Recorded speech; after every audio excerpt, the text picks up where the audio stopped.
Senior journalist Kommineni శ్రీనివాసరావును వెంటనే విడుదల చేయాలంటూ సుప్రీంకోర్టు ఆదేశాలు ఇవ్వడం పట్ల హర్షం వ్యక్తం చేశారు మాజీ సీఎం వైఎస్ఆర్సీపీ అధ్యక్షుడు వైఎస్ జగన్. నిరంకుశంగా, అప్రజాస్వామికంగా, అరాచకంగా వ్యవహరిస్తున్న చంద్రబాబుకు న్యాయస్థానం గట్టిగా బుద్ధి చెప్పిందని ట్వీట్ చేశారాయన. ప్రాథమిక హక్కులకు, స్వేచ్ఛకు ఈ అరెస్ట్ తీవ్ర భంగకరమని కోర్టు చెప్పడం సంతోషకరమని అన్నారు. కొమ్మినేనికి బెయిల్ ఇవ్వడం పట్ల అన్ని వర్గాల నుంచి హర్షం వ్యక్తమవుతోంది. కొమ్మినేనిని వెంటనే విడుదల చేయాలంటూ సుప్రీంకోర్టు తీర్పు చెప్పడం పట్ల జర్నలిస్టు వర్గాలు, వైఎస్ఆర్ కాంగ్రెస్ పార్టీ నాయకులు హర్షం వ్యక్తం చేశారు.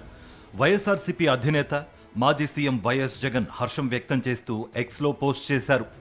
విశ్లేషకుడు చేసిన వ్యాఖ్యలతో కొమ్మినేనికి ఏం సంబంధం అని సుప్రీంకోర్టు ప్రశ్నించడంతో చంద్రబాబు కుట్ర బద్దలైందన్నారు వైఎస్ జగన్.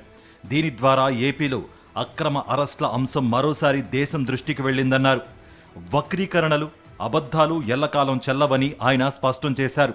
అమరావతి నిర్మాణం పేరిట వేల కోట్ల అవినీతి, పాలనా వైఫల్యాలు, క్షీణించిన లా అండ్ ఆర్డర్ పరిస్థితులపై రాష్ట్రంలో తీవ్రంగా చర్చ జరుగుతోందన్నారు వైఎస్ జగన్. ఈ నేపథ్యంలో ప్రజల దృష్టిని మరలించడానికి తన ఎల్లో ముఠాతో కలిసి చంద్రబాబు ఈ కృత్రిమ వివాదాన్ని సృష్టించారని మండిపడ్డారు. తాను చేయని వ్యాఖ్యలను కొమ్మినేనికి ఆపాదించి దాని చుట్టూ ఎల్లో గ్యాంగ్ ద్వారా పథకం ప్రకారం విష ప్రచారం చేయించారన్నారు. కొమ్మినేని కేసును అడ్డుపెట్టుకుని రాష్ట్ర వ్యాప్తంగా రౌడీయిజం చేసి ఆస్తులను ధ్వంసం చేశారని ఆగ్రహం వ్యక్తం చేశారు వైఎస్ జగన్. మహిళల నిరసన పేరిట ముసుగు వేసుకుని సాక్షి మీడియా యూనిట్ ఆఫీసుల మీద, కార్యాలయాల మీద అరాచకంగా దాడులు చేయించారన్నారు. మీడియా స్వేచ్ఛను, ప్రజాస్వామ్యాన్ని కాలరాశారని ఫైర్ అయ్యారు. చంద్రబాబు తన తప్పులు తెలుసుకోకుండా ఆ వ్యాఖ్యలను వైఎస్ఆర్ కాంగ్రెస్ పార్టీకి, సాక్షి మీడియాకు ఆపాదిస్తూ జుగుప్సాకరంగా మాట్లాడుతున్నారని అన్నారు వైఎస్ జగన్. కొమ్మినేని శ్రీనివాసరావు అరెస్టుపై సుప్రీంకోర్టు చేసిన వ్యాఖ్యలు, బెయిల్ ఇస్తూ చేసిన కామెంట్స్ అత్యద్భుతమని అన్నారు వైఎస్ఆర్సీపీ నేత భూమన కరుణాకర్ రెడ్డి. సుప్రీంకోర్టు ఈరోజు ఒక అత్యద్భుతమైనటువంటి తీర్పును వెలువరించింది.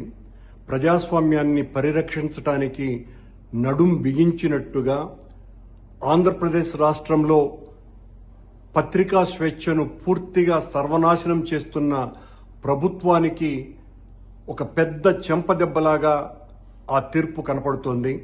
సుప్రీంకోర్టుకు వెళ్లైనా న్యాయం కోసం పోరాడాలని వైఎస్ జగన్ నిర్ణయించారని, అందులో భాగంగానే అక్రమంగా అరెస్టు చేసిన కొమ్మినేని కోసం సుప్రీంకోర్టులో పిటిషన్ వేసి బెయిల్ వచ్చేలా కృషి చేశారని మాజీ మంత్రి అంబటి రాంబాబు చెప్పారు.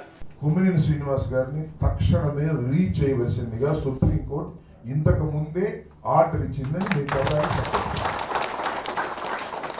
సో సుప్రీంకోర్టుకు వెళ్ళైనా సరే న్యాయం చెయ్యాలి అనేటువంటి పద్ధతుల్లో ఇవాళ జగన్మోహన్ రెడ్డి గారు ఉన్నారు.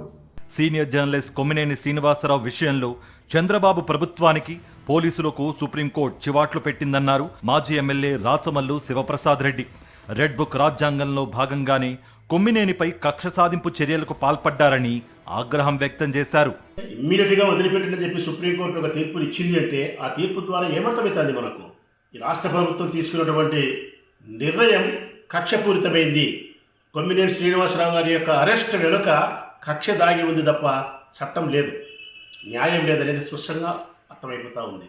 4 రోజుల పాటు పోలీస్ నిర్బంధం తర్వాత కొమ్మినేని శ్రీనివాసరావుకు సుప్రీంకోర్టు తీర్పుతో ఊరట లభించింది. సుప్రీం తీర్పు పట్ల సర్వత్రా హర్షం వ్యక్తమవుతోంది.